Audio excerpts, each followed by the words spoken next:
स्वागत, आप देख रहे हैं कहानी कुर्सी की। और अब सर आप बंगाल की बात करते हैं, संदेश खाली की बात करते हैं। संदेश खाली का मुद्दा ममता बनर्जी के गले की फांस बन गया है, निकाले नहीं निकल रहा है। और इसमें आपको मैं खबर बता देता हूं जो अभी अभी आई है, वो ये आप सोचिए जरा, शाहजहां शेख फरार है, महीनों से फरार है, नहीं पकड़ पा रही उसको, बंगाल की पुलिस नहीं पकड़ पा रही है। महिलाएं पूछ रही है संदेश खाली में, अरे चूड़ी पहन लो, चूड़ी पहन लो हमारे से लेकर के, ये लो साड़ी का पल्लू, ढक लो अपना मुंह। ये बयान है उनके कैमरे पर। पुलिस वालों को कह रहे हैं नहीं पकड़ सकते, हमको बताओ, हम पकड़ के दिखा देंगे तुमको संदेश खाली, हमको आदेश दे दो। और अब कोर्ट ने इस पर अभिषेक बनर्जी ने एक स्टेटमेंट दिया। अभिषेक बनर्जी ने कहा कि हमारे हाथ तो कोर्ट ने बांधे हुए हैं। कोर्ट ने कहा कि इस पर ज्वाइंट एसआईटी नहीं बनेगी, तो इसीलिए हमारी पुलिस कुछ नहीं कर पा रही है, इसीलिए शाहजहां शेख को हम नहीं पकड़ पा रहे हैं। क्या कहा था कोर्ट ने? दरअसल कोर्ट में जब यह मामला गया तो अदालत ने यह कहा कि बंगाल पुलिस की टीम और सेंट्रल फोर्सेस की एक ज्वाइंट एसआईटी बनाई जाए, और वो ज्वाइंट एसआईटी जाकर के जांच करेगी और इसको पकड़ेगी शाहजहां शेख को। इसमें जो दिल्ली की केंद्र सरकार की जो एजेंसियां थी वो कोर्ट में गई और उन्होंने कहा कि नहीं, ऐसे ज्वाइंट एसआईटी में जांच नहीं हो पाएगी। तो फिलहाल उस वक्त अदालत ने मामला रोक दिया था। इसी को बहाना बनाकर अभिषेक बनर्जी का हमारे तो हाथ बंद है। भाई पुलिस को थोड़ी रोका उन्होंने, क्या आप जाकर के शाहजहां शेख को मत पकड़िए। और आज अदालत ने भी कह दिया है कि हमने आपकी किसी कार्रवाई पर पुलिस की ऐसी कोई रोक नहीं लगाई। तो ये तो जवाब हुआ अभिषेक बनर्जी की बात का। और अब जो वहां पर महिलाएं कह रही हैं वो लगातार आक्रोशित हैं। अब इसमें एक और व्यक्ति की जो है संदेश खाली में उसकी गिरफ्तारी हो गई है। संजय मैती नाम का एक और शख्स है। पहले तो शिबू हाजरा बिल्कुल राइट हैंड मैन था ये शाहजहां शेख का, वो गिरफ्तार हो चुका है। अब ये दूसरा आदमी भी टीएमसी का है शिबू हाजरा की तरीके से, संजय मैती, इसकी भी गिरफ्तारी कर रही है ममता सरकार। डीजीपी को लगातार बार बार वहां पर भेज रही हैं। और अब ममता बनर्जी को लग गया है कि मामला हमारे हाथ से ये पूरी तरीके से निकल चुका है। और अभिषेक बनर्जी ने जो बात अभी कही है, मुझे लगता है इससे तो संदेश खाली की महिलाएं जो हैं वो और ज्यादा नाराज हुई होंगी कि वो बहाना बना रहे हैं कि हम शाहजहां शेख को क्यों नहीं पकड़ पा रहे। नहीं, मुझे लगता है कि सरकार साफ साफ शेख शाहजहां को बचा रही है, ये कहने में अब कोई संकोच नहीं होना चाहिए। इससे ज्यादा क्या हो सकता है कि आप अभिषेक बनर्जी जिस तरह से आज बचाते हुए दिख रहे हैं, कह रहे हैं कि कलकत्ता उच्च न्यायालय ने रोक रखा है और उच्च न्यायालय को जवाब देना पड़ता है कि भैया कोई स्टे नहीं है। उसके पहले ममता बनर्जी जिस तरह से इसको टालती रहती हैं, पहले तो घटना को ही खारिज करती हैं, इतनी घृणित इतनी पाशविक घटना है उसी को खारिज कर देती हैं। डीजीपी जिस तरह से मजाक के अंदाज में इन चीजों को खारिज करते रहते हैं, जिस तरह से वहां की पुलिस वो वहीं के लोगों को कह रही ये तो महिलाओं ने गड़बड़ कर दिया। आप सोचिए, जो पहली धारा 144 वहां लगाई गई तो उसका जो नोटिस था, वो नोटिस आप पढ़ेंगे तो आपको लगे क्या कह रहे हैं, 70-80 महिलाएं लाठी डंडे लेकर वो निकली, कानून व्यवस्था की स्थिति खराब हो गई, वो निकली, उन्होंने रात में किसी का घर जला दिया।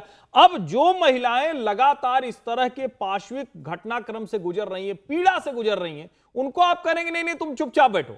उनके सामने रोज वो दिख रहा है, चुनौती दे रहा है, उसके लोग चुनौती दे रहे हैं, बाजार में रोज उस तरह की हरकतें हो रही, आप कह रहे हैं ना इनकी तो हम गिरफ्तारी नहीं कर सकते। और आज आप जब उच्च न्यायालय का बहाना लेने लगते हैं तब साफ दिख रहा है ममता बनर्जी की सरकार शेख शाहजहां और उसके गुंडों को बचाने की हर संभव कोशिश कर रही है, जिसमें उसे कामयाबी नहीं मिल रही है। कलकत्ता उच्च न्यायालय ने एक और तमाचा तृणमूल कांग्रेस की सरकार पर मारा। एक बार अभिषेक बनर्जी ने जो कहा था वो आपको सुनवा देता हूं, बंगाली में बोल रहे हैं लेकिन आपको कहने का जो भाव है वो समझ में आ जाएगा। ये हमको बयान मिल रहा है, वो अभी आपको हम थोड़ी देर में दिखा देते हैं।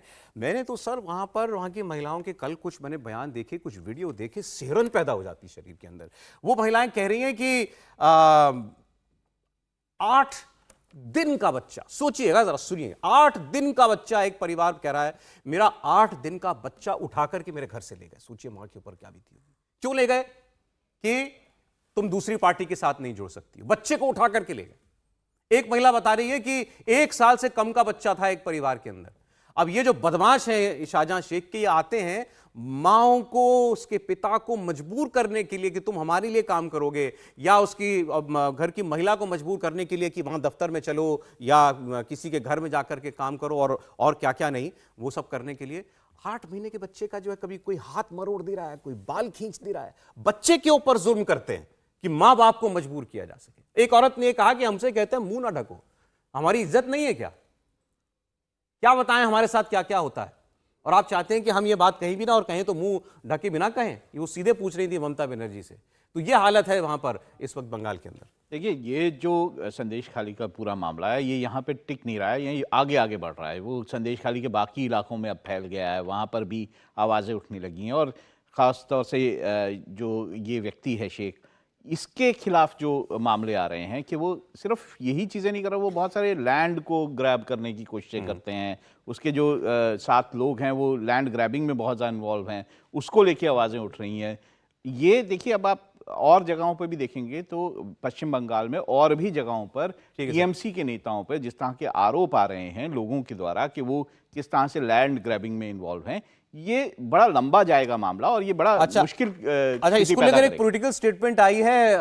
जो पॉलिटिकल स्ट्रैटेजिस्ट हैं प्रशांत किशोर, उनका एक बयान आया। प्रशांत किशोर ने कहा कि जिन लोगों को ये लगता है विधानसभा का नतीजा देख करके बंगाल में कि बीजेपी वहां पर खत्म हो गई है, लोकसभा के चुनाव के नतीजों से वो उनको बहुत बड़ा झटका लगने वाला है। ये प्रशांत किशोर कह रहे हैं बंगाल के बारे में।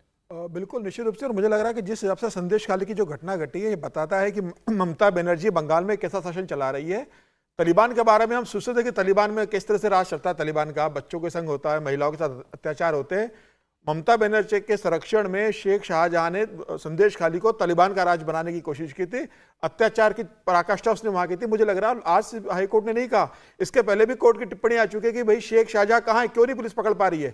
ममता बनर्जी के संरक्षण के अंदर शेख शाहजहां सुरक्षित है और ममता बनर्जी जानती है कि जिस दिन शेख शाहजहां केंद्रीय एजेंसी के पकड़ में आ जाएगा, वह कई और राज खुलेगा और ममता बनर्जी के कई मंत्री, कई बड़े नेता एक्सपोज होंगे। और इसलिए ममता बनर्जी की मजबूरी है शेख शाहजहां को बचाना। सोचिए, अभिषेक बनर्जी कह रहे हैं एसआईटी, तो कोर्ट ने कहा एसआईटी को भी फिलहाल होल्ड पे डाल दो। भाई पुलिस तो है तुम्हारे पास, पकड़ो जाकर के। क्या कर रही है बंगाल की पुलिस?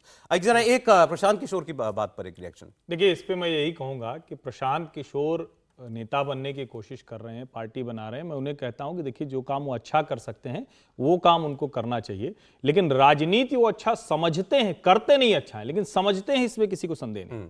इस देश के हर हिस्से को प्रशांत किशोर ने अपने पॉलिटिकल मैनेजमेंट से जिस भी पार्टी के लिए वो काम करते थे उसको और अच्छा करके दिखाया। इसी पश्चिम बंगाल में वो ममता बनर्जी के लिए काम कर चुके हैं। बिल्कुल। उन्होंने कहा था कि मैं चुनौती देता हूं कि भाजपा डबल डिजिट क्रॉस नहीं करेगी। हालांकि पहले वो डबल डिजिट 10 माना जा रहा था, बाद में वो 100 कर दिया गया। लेकिन फिर भी जो प्रशांत किशोर, जिसको कहते हैं ना कि भारतीय जनता पार्टी को वहां बढ़ता नहीं देख रहे थे, खत्म होता देख रहे थे, अगर आज वो कह रहे हैं कि लोकसभा चुनाव में चमत्कार कर सकती है, और उसको हम लोग खुद भी अपना जो अनुभव है उसके आधार पर भी मानते हैं कि भारतीय जनता पार्टी इस लोकसभा चुनाव में कमाल करने जा रही है, प्रशांत किशोर उसी बात को प्रमाणित करते दिख रहे हैं। अब मैं जरा आपको असम में हेमंत बिश्व शर्मा का एक ऐसा रूप दिखाता हूं जो आपने इससे पहले नहीं देखा होगा। बोलते तो देखिए वो उनका अंदाज अपना अलग ही है, लेकिन विधानसभा में जिस तरीके से उन्होंने कहा कि मैं जब तक जिंदा हूं बाल विवाह नहीं होने दूंगा।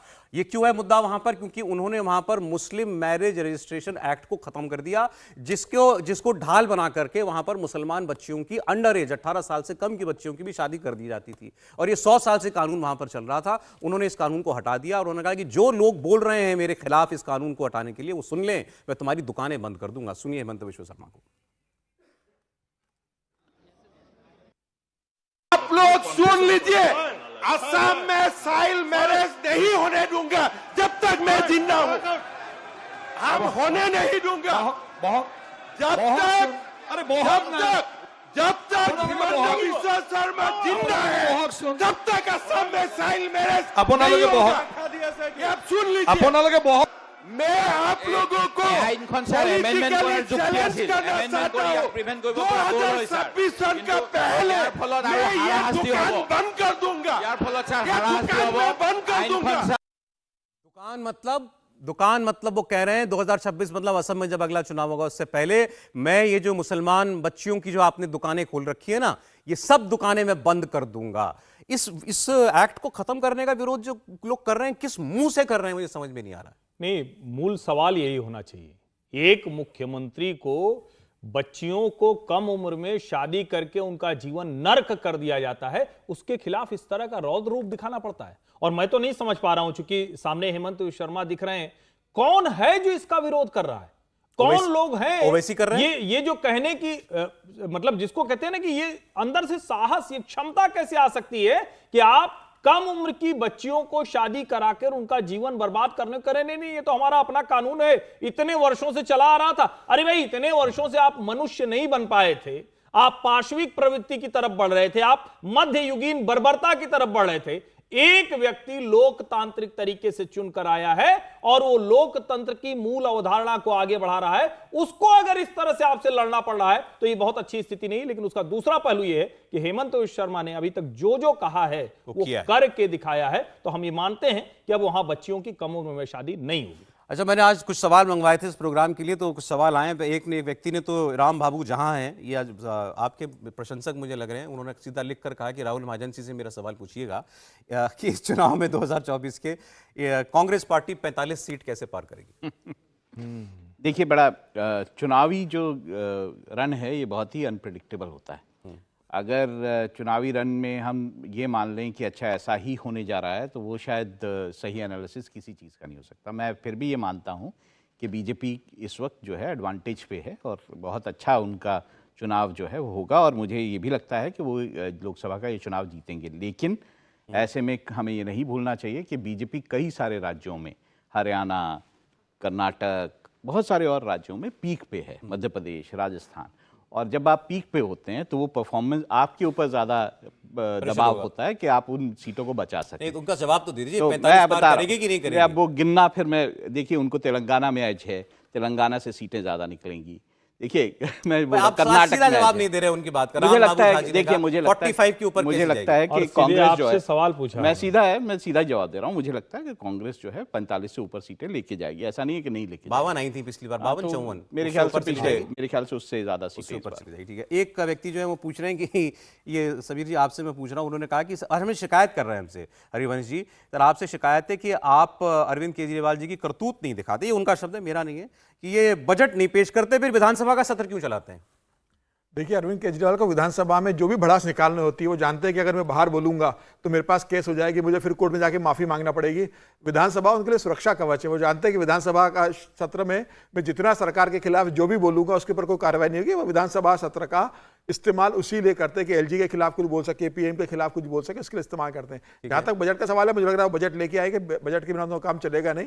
लेकिन एलजी जिस तरीके से अरविंद केजरीवाल जो योजनाएं लेकर आते हैं और जिस तरीके से योजनाओं को वो क्रियान्वित करने की कोशिश करते हैं कि एक वर्ग विशेष के लिए जाए, मुझे लग रहा है अगर एलजी से रोक रहे हैं तो एलजी जानना चाहते हैं पहले कि योजना लाई गई उसके पीछे के आर्थिक प्रबंधन क्या है, और इसी कारण एलजी उनकी सारी योजनाओं को रोक रहा है। आपको पता चल गया होगा कि आखिर वो विधानसभा का सत्र क्यों बुलाते हैं। अच्छा, अब ये समय कम है, लेकिन इनका कहना है कि जरा एक बार तमिलनाडु और अन्नामलाई पर, जो बीजेपी के प्रदेश अध्यक्ष है, इस पर एक विश्लेषण हो जाए। पूरे विश्लेषण का तो नहीं है समय हमारे पास, लेकिन अन्नामलाई और बीजेपी की जो प्रोस्पेक्शन तमिलनाडु में, उस पर आप बोल सकते हैं। मुझे लगता है कि ये सवाल जितेंद्र सिंह जी का है। जो भारतीय जनता पार्टी के लिए सबसे बड़ी मुश्किल थी दक्षिण भारत में, कर्नाटक से बाहर एक ऐसा नेता खोजना जिसकी पैन साउथ इंडिया प्रेजेंस हो सके। अभी तमिलनाडु के नेता हैं, पूर्व आईपीएस ऑफिसर हैं, लेकिन जिस तरह से उन्होंने एन मन एन मक्कल, यानी अपनी भूमि अपने लोग, वो यात्रा निकाली है और उसको जो लोगों से प्रतिक्रिया मिल रही है वो कमाल की है।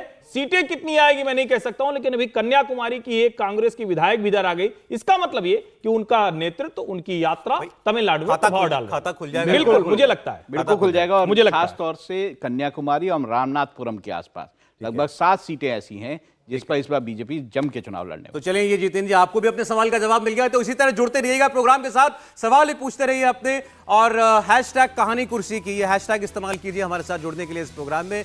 दोपहर 1 बजे कल फिर आपसे मुलाकात होगी मेहमानों के साथ। हर्षवर्धन जी, समीर जी, राहुल जी, बहुत धन्यवाद आप लोगों का। ब्रेक दोपहर 3 बजे राजधर्म में बता दें आपको हम दिखाएंगे संदेश खाली में हिंदू अस्मिता तार और ममता बनर्जी को क्यों सिर्फ वोट बैंक से दिख रहा है प्यार। साथ ही बात करेंगे कि 56 दिन से फरार शाहजहां शेख पर ममता बनर्जी को कैसे पड़ी है हाई कोर्ट से फटकार।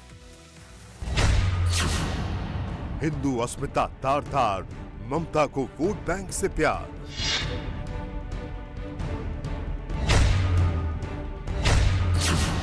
खुल्लम खुल्ला तुष्टीकरण का पैगाम।